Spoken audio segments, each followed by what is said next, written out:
Good evening class. I hope आप सभी लोग ठीक होंगे। लास्ट क्लास हमने पढ़ा था इन्फ्लेशंस क्या होता है, what is inflation, what are the feature of inflations. Now we are going to learn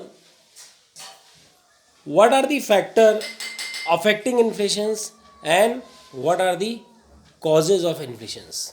क्या कारण है और इन्फ्लेशन कितने प्रकार का होता है, इसको हम अब संक्षिप्त रूप में पढ़ें। बात करते हैं हम इन्फ्लेशंस के प्रकार की। क्रीपिंग इन्फ्लेशंस को हम हिंदी में बोलते हैं रेंगती हुई मुद्रास्फीति। रेंगती हुई मुद्रास्फीति का मतलब है जैसे एक इंसेक्ट रेंगते हुए फर्श पे चलता है, उसी तरीके से हमारी अर्थव्यवस्था में भी मुद्रास्फीति रेंगते हुए। We can see that 2 to 3% even economy the inflation rate is growing, this is known as creeping inflations. So it is the mildest form of inflations. ये बहुत छोटा सा फॉर्म है इन्फ्लेशन का। When prices rise within a range of 2 to 3%, जहाँ पे मूल्य में वृद्धि 2 से 3% तक होती है साल में। They require creeping inflation in the economy. Kant, for instance, opinion that when prices rises by not more than 3% a year.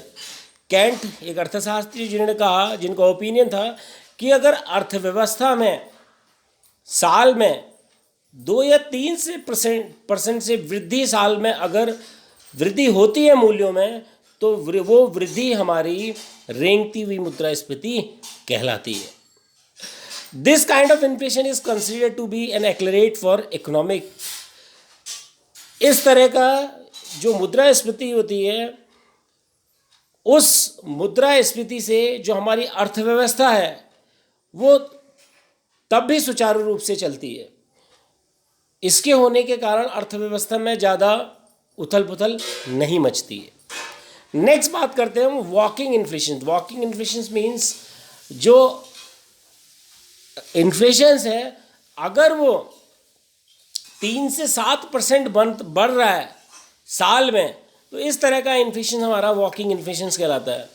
When the prices rise is moderate, जब जो प्राइस का बढ़ना मॉडरेट हो, in the range call 3 to 7%, and the annual inflation rate is on off single digit, और जो inflation rate होगा वो एक सिंगल डिजिट में मूव करता है, तो उस मुद्रास्फीति को हम वॉकिंग इन्फ्लेशंस के नाम से जानते हैं। It is a warning signal for the government to control it before it turn into running inflations. ये गवर्नमेंट के लिए एक तरीके का सिग्नल्स है ताकि वो अपनी अर्थव्यवस्था को कंट्रोल करे। अगर गवर्नमेंट इस इन्फ्लेशंस को कंट्रोल नहीं करती है तो ये रनिंग इन्फ्लेशंस में कन्वर्ट हो जाता है। नेक्स्ट बात करते हैं हम रनिंग इन्फ्लेशन, दौड़ती हुई मुद्रास्फीति। Under running inflations, the prices increases at a still faster rate. इस कंडीशंस में इन्फ्लेशन रेट दुगनी स्पीड से बढ़ता है। द प्राइसेस राइज में बी मोर देन 10%। आप ये भी कह सकते हैं कि जो प्राइस बढ़ेगा वो 10 से 20% साल में बढ़ने लगता है। Running inflation is considered to be a dangerous. Running inflation अर्थव्यवस्था के लिए खतरनाक साबित होता है, जिसको गवर्नमेंट को, जिसको आरबीआई को इमीडिएटली नियंत्रित करना पड़ता है। नेक्स्ट बात करते हैं हाइपर और गैलोपिंग इन्फ्लेशन। अंडर हाइपर और galloping inflation the prices rises every moment. इस कंडीशंस में प्राइस हमारे हर अवस्था में बढ़ते हैं। There is no upper limit to the price rises. कोई भी लिमिट नहीं होती प्राइस के बढ़ने की। If within a year the prices rises more than 20%, अगर हमारा साल में प्राइस 20% से ज़्यादा बढ़ रहा है तो वो हमारा हाइपर और गैलोपिंग इन्फ्लेशन कहलाता है। ये ऐसा इन्फ्लेशन है जिसको सरकार द्वारा, जिसको हमारे आरबीआई द्वारा नियंत्रित करना बहुत कठिन हो जाता है। In this situation the economy में कोलैप्स। इस कंडीशंस में हमारी अर्थव्यवस्था कोलैप्स भी हो सकती है। However this type of inflation acquire rarely. इस तरह का इन्फ्लेशन अर्थव्यवस्था में बहुत कम पाया जाता है। अब बात करते हैं on the basis of conditions and reasons कि किस किस तरीके का इन्फ्लेशन और भी पाया जाता है। करेंसी से रिलेटेड भी इन्फ्लेशन होता है हमारा। क्रेडिट से रिलेटेड इन्फ्लेशन होता है, प्रॉफिट से रिलेटेड इन्फ्लेशन होता है, वेजेस से, स्कैरसिटी से और डेफिसिट से। तो हम पहले बात करेंगे करेंसी इन्फ्लेशन क्या होता है। When the supply of money exceed in relation to the availability of real goods, जब मनी की सप्लाई गुड्स की अवेलेबिलिटी से बढ़ जाती है, ज़्यादा हो जाती है, तो वो हमारा इन्फ्लेशन इंक्रीजेज इन प्राइस कहलाता है। इसका मतलब ये है कि जो हमारी मनी की वैल्यू है वो कम होने लगती है धीरे धीरे। तो इस तरह का इन्फ्लेशन हमारा करेंसी इन्फ्लेशन कहलाता है। बात करते हैं क्रेडिट। क्रेडिट इन्फ्लेशन एक तरीके का उधार।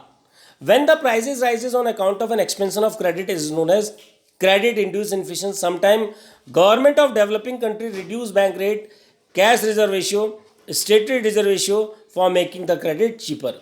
जब प्राइजेस हमारे बढ़ने लगते हैं, एन एक्सपेंशन ऑफ क्रेडिट, तो क्रेडिट को बढ़ा दिया जाता है सरकार के द्वारा इन्फ्लेशन को कंट्रोल करने के लिए। सम टाइम कभी कभी जो हमारे विकासशील देश हैं वहाँ का जो सेंट्रल बैंक है वो क्या करता है, बैंक रेट को कम कर देता है, कैश रिजर्व रेशियो को कम कर देता है, एसएलआर को कम कर देता है, ताकि जो गवर्नमेंट की उधार देने की पॉलिसी है वो चीप हो जाए। नेक्स्ट आता है profit. When due to declining productions, जब कंट्रीज में प्रोडक्शंस धीरे धीरे कम होने लगता है, expansion and government policy to hold up price, तो गवर्नमेंट क्या करती है, अपनी पॉलिसीज़ बनाती है और प्राइस को होल्ड करती है। गवर्नमेंट के द्वारा ही प्राइस डिसाइडेड किए जाते हैं। कॉस्ट ऑफ प्रोडक्शन रिड्यूस, जो प्रोडक्शंस होता है उसकी कॉस्ट रिड्यूस हो जाती है, लेकिन प्राइजेस क्या हो जाते हैं, स्टेबलाइज कर दिए जाते हैं। However many times although price level does not increase, कभी कभी प्राइस एकदम से नहीं बढ़ते, they are higher than the actual price level, this is called profit inflation. तो इस कारण क्या होता है, जब एक्चुअली प्राइस नहीं बढ़ते तो जो हमारी कंपनीज हैं कम कॉस्ट पे उनको प्रॉफिट ज़्यादा होने लगता है, जिसके कारण प्रॉफिट इन्फ्लेशन की कंडीशन अराइजेज होती है। नेक्स्ट आता है wages. When prices rises due to a rise in wages, जब प्राइस के साथ साथ वेजेस में भी बढ़ोतरी होती है तो हम इसे वेजेस इंड्यूस्ड इन्फ्लेशन के नाम से भी जानते हैं, क्योंकि प्राइस जैसे जैसे बढ़ेगा तो गवर्नमेंट के द्वारा वेजेस को बढ़ा दिया जाता है। Increase in wages increase the cost of production which in turn increase in price, जिसके माध्यम से वेजेस बढ़ने के साथ साथ कॉस्ट ऑफ प्रोडक्शन भी बढ़ता है, और जब कॉस्ट ऑफ प्रोडक्शन बढ़ता है तो प्राइस भी बढ़ने लगते हैं। नेक्स्ट बात करते हैं स्कैरसिटी। स्कैरसिटी का मतलब है संसाधनों का अभाव। When the supply of good does not increase due to natural climate, जब पदार्थ की पूर्ति does not increase due to natural climate, natural climate के कारण नहीं बढ़ती, the prices tend to rise, तो प्राइस क्या हो जाते हैं, बढ़ जाते हैं। The reason behind is that जो सप्लाई है गुड्स की वो नहीं बढ़ रही है, उसका कारण है हमारा नेचुरल क्लाइमेट। तो जब सप्लाई नहीं बढ़ती तो डिमांड सेम ही रहती है, डिमांड में कोई चेंजेस नहीं होता, सप्लाई के कम होने से डिमांड बढ़ जाती है, डिमांड बढ़ने के फलस्वरूप प्राइस भी बढ़ने लगते हैं। तो इस तरह का जो इन्फ्लेशन कहलाता है उसे कहा जाता है scarcity inflation. The reason behind is that the people the natural resources are scarce. Next बात करते हैं on the basis of scope, क्षेत्र के अकॉर्डिंग जो हमारी मुद्रास्फीति है वो कितने प्रकार की होती है। पहली बात करते हैं हम कॉम्प्रिहेंसिव इन्फ्लेशन, दूसरा है sporadic inflation. Comprehensive inflation, when the prices of all commodity rises in the entire economy, जब मूल्य पूरी अर्थव्यवस्था में बढ़ने लगते हैं, जब प्राइजेस पूरी अर्थव्यवस्था में बढ़ने लगते हैं, तो इस तरह का इन्फ्लेशन क्या कहलाता है, कॉम्प्रिहेंसिव। क्योंकि every part of the states the prices are rises, जब हर एक पार्ट में स्टेट के प्राइस बढ़ने रहेगा तो हम उसे कॉम्प्रिहेंसिव इन्फ्लेशन के नाम से जानते हैं, क्योंकि prices are everywhere is increases. इसको हम वाइड इन्फ्लेशन के नाम से भी जानते हैं। नेक्स्ट बात करते हैं sporadic inflation. When the prices of all commodity rises in the entire economy, जब प्राइजेस अर्थव्यवस्था में सेम ही रूप से बढ़ते हैं तो हम उसे स्पोरेडिक इन्फ्लेशंस के नाम से भी जानते हैं। बात करते हैं on the basis of time, time के अकॉर्डिंग इन्फ्लेशंस क्या क्या क्या होता है। Peace time inflation, when the prices rise during the peace period it is known as peace time inflation. जब प्राइजेस, पीस पीरियड मीन्स अगर एक कंट्री के बीच वॉर होता है, दो कंट्री के बीच, तो वॉर के बाद युद्ध विराम होता है। युद्ध विराम के कंडीशंस में जब उस कंट्रीज़ में पीस टाइम चलता है, शांति वार्ता चलती है, तो प्राइजेस क्या होते हैं, धीरे धीरे बढ़ने लग जाते हैं। उस प्राइजेस का बढ़ना ही हमारा पीस टाइम इन्फ्लेशंस कहलाता है। It is due to enormous government expenditure और spending on capital project for a long gestation, क्योंकि जो गवर्नमेंट है, गवर्नमेंट का जो खर्चा है वो लॉन्ग टर्म प्रोजेक्ट पे बेस होता है। That's why this is known as peace time inflations. Next आता है war time inflations.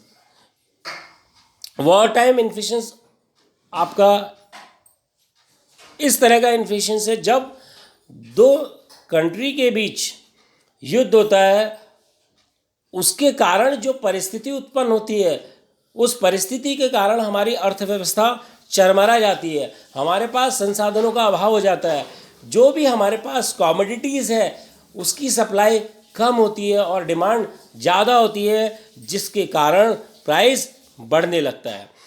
Inflation that take place during the period of war like situation is war time inflation. During war, scant productive resources are diverted and privatized to manufacture military goods and equipment.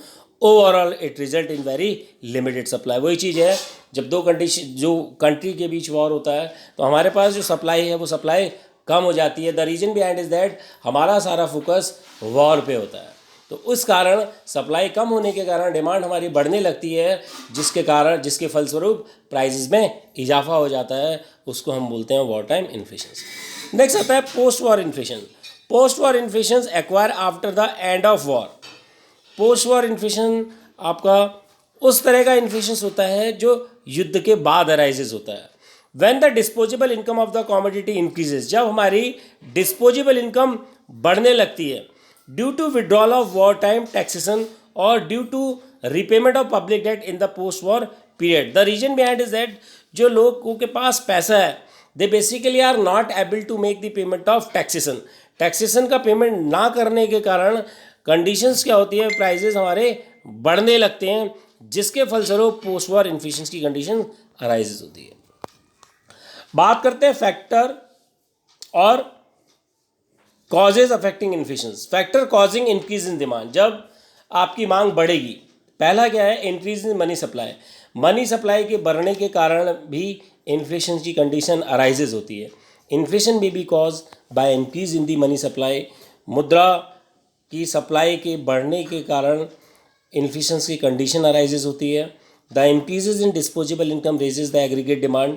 Disposable income के बढ़ने के साथ साथ जो हमारी aggregate demand, जो हमारी कुल डिमांड होती है गुड्स और सर्विसेज की, वो भी बढ़ने लगती है। The money supply increases because of deficit financing, क्योंकि हमारी जो मनी की सप्लाई है वो भी बढ़ने लगती है। उसका कारण ये है कि हमारे पास जो फाइनेंसिंग है वो बहुत कम होती है। तो गवर्नमेंट क्या करती है, नई नई करेंसी निकालती है और क्रेडिट को बढ़ावा देती है इस कंडीशंस में। नेक्स्ट आता है इंक्रीज इन गवर्नमेंट एक्सपेंडिचर। जब सरकार के खर्चे बढ़ जाए, and increases in government expenditure cause an increase in aggregate demand for goods and services in the economy. सरकार के खर्चे के बढ़ने के कारण जो हमारी एग्रीगेट डिमांड होती है गुड्स एंड सर्विसेज की, वो भी बढ़ने लगती है।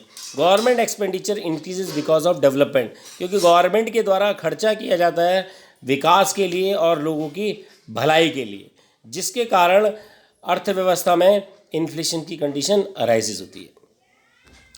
Increases in private expenditure, an increase in private expenditure both consumption and investment increases the aggregate demand for goods and services in the economy। Private expenditure बढ़ने के कारण हमारी एग्रीगेट कुल डिमांड गुड्स एंड सर्विसेज की बढ़ने लगती है, जिसके कारण गवर्नमेंट जो प्राइवेट एक्सपेंडिचर है उसमें भी इजाफा हो जाता है। प्राइवेट एक्सपेंडिचर के बढ़ने के साथ साथ डिमांड और गुड्स एंड सर्विसेज की भी बढ़ने लगती है, जिससे अर्थव्यवस्था में मुद्रास्फीति की कंडीशन अराइजेज होती है। Increases in disposable income, increase in disposable income of the people increases their demand. Disposable income बढ़ने के साथ साथ लोगों की डिमांड भी बढ़ने लगती है। डिस्पोजेबल इनकम का वो पार्ट है जिसमें टैक्स भी इंक्लूडेड होता है, but in personal income tax is minus. Next, reduction in taxation. Reduction in taxation can be an important cause और the generation of exceed demand. जब सरकार के द्वारा करों में बड़े पैमाने पे छूट दी जाती है, उससे हमारी डिमांड और बढ़ जाती है। The reason behind is that the people are paying less tax. जब लोग कम से कम टैक्स पे करते हैं तो उनकी परचेजिंग पावर बढ़ने लगती है। With the reduction in taxes by the government, the purchasing power of people increases, which in turn increases the demand of goods and services, जिसके कारण लोग ज़्यादा से ज़्यादा मार्केट में डिमांड करते हैं। जब डिमांड बढ़ती है और सप्लाई कम होती है तो प्राइस का बढ़ना नॉर्मल कंडीशंस कहलाती है। तो प्राइस अपने आप क्या होते हैं, बढ़ने लगते हैं, और प्राइस का बढ़ना ही हमारा क्या कहलाता है, मुद्रास्फीति। Increases in export. Increase in export of domestically produce goods raises the earning of exporting industries. जब हम ज़्यादा से ज़्यादा एक्सपोर्ट करते हैं उसके कारण डिमांड क्या होती है, गुड्स एंड सर्विसेज की बढ़ने लगती है, जिसके कारण हमारा जो मूल्य है, मूल्य भी बढ़ने लगता है। तो उसको हम क्या बोलते हैं, मुद्रास्फीति। Factor causing decrease in supply. Supply के कम होने के कारण भी मुद्रास्फीति की कंडीशन उत्पन्न होती है।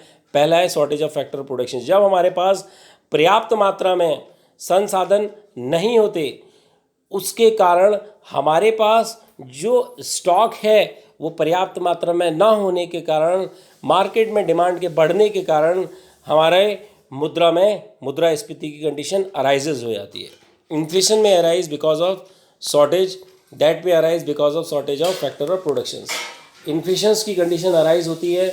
The reason behind is that हमारे पास पर्याप्त मात्रा में रॉ मटेरियल नहीं हो पाता, हमारे पास लेबर नहीं हो पाती, हमारे पास पर्याप्त मात्रा में पूंजी नहीं हो पाती, जिसके कारण प्रोडक्शंस करना कंपनीज के लिए बहुत डिफ़िकल्ट हो जाता है, कठिन हो जाता है।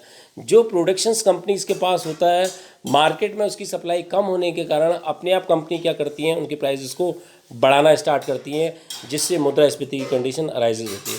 Hoarding. At the time of shortage and rising prices, आप सभी लोगों को पता होगा काला बाजारी, मुनाफाखोरी भी रीजन है मुद्रास्फीति का। आपने देखा होगा सभी लोगों ने, अभी लास्ट टाइम प्याज के दाम बढ़ गए थे, कभी कभी आपने देखा होगा दाल्स के दाम बढ़ जाते हैं। क्यों बढ़ जाते हैं, इसके पीछे एक रीजन ये भी होता है कि जो बड़े जमाखोर है, जो रसूखदार, जो बनिए होते हैं, वो क्या करने लगते हैं, स्टॉक करने लगते हैं। स्टॉक करने के कारण क्या करते हैं, जो सप्लाई होती है वो बाधित होती है मार्केट में। सप्लाई के बाधित होने के कारण डिमांड तो उतनी ही है, डिमांड बढ़ रही है, तो जो नॉर्मली सप्लाई होगी, जो नॉर्मल जो सप्लाई आएगी, उसके प्राइस ऑटोमेटिकली क्या हो जाते हैं, बढ़ जाते हैं। सरकार के द्वारा दिशा निर्देश दिया जाता है कि छापा मारा जाए। छापा मारने के साथ साथ आपने देखा होगा धीरे धीरे सप्लाई मार्केट में बढ़ जाती है। जैसे सप्लाई बढ़ती है तो प्राइजेस भी उसके अकॉर्डिंग क्या हो जाते हैं, कम हो जाते हैं। तो after a shortage of rising prices, the trader and businessmen have a tendency to hoard essential commodities. This leads to scarcity and rise in prices. जब बनियों के द्वारा बड़ी मात्रा में होल्ड कर दिया जाता है नेसेसरी कॉमोडिटीज़ को, तो इन्फ्लेशन की कंडीशन अराइजेज होती है। नेचुरल कैलेमिटीज़, आपने देखा होगा जब बाढ़, सूखा, ये सारी कंडीशंस अर्थव्यवस्था में अराइजेज होती हैं, तो हमारे पास जो नेचुरल कॉमोडिटीज़ हैं वो कम हो जाती है। कम होने के कारण क्या है, जो एग्जिस्टिंग हमारे पास कमोडिटी है उसका प्राइस बढ़ जाता है। Increase in export. Increase in export to foreign country reduce the stock of commodities. देखो अब इसको समझते हैं, जैसे जैसे हम बाहर की कंट्री में निर्यात कर रहे हैं तो कंडीशंस क्या होगा, अगर हम दूसरी कंट्री को एक्सपोर्ट करते हैं तो हमारे पास जो डोमेस्टिक कमोडिटीज़ होगी वो कम होगी, उसके कारण जो हमारे पास एग्जिस्टिंग कमोडिटी है उसका प्राइस धीरे धीरे बढ़ जाएगा, because we are exporting the commodity to another country and in our country the shortage of goods and services. तो जो प्राइस प्रिवेल होगा वो प्राइस क्या हो जाएगा, आपका बढ़ जाएगा, क्योंकि हमारे पास जो कमोडिटीज़ है वो कम है। Next, trade union activities. अगर किसी ट्रेड यूनियन एक्टिविटीज़ के द्वारा स्ट्राइक कर दी जाती है, उस स्ट्राइक के कारण प्रोडक्शंस क्या होता है, आपका बाधित होता है, प्रोडक्शंस बंद हो जाता है, तो हमारे पास एग्जिस्टिंग जो प्रोडक्शंस है उसे हम मार्केट में क्या करते हैं, फिर हाई रेट पे सप्लाई करते हैं। तो trade union activities often lead to stoppage of work which result in reduction of productions, this lead to shortage of supply and hence prices. तो ट्रेड यूनियन के कारण, प्रोडक्शन बंद होने के कारण हमारी जो सप्लाई है वो कम हो जाती है और प्राइस बढ़ जाते हैं।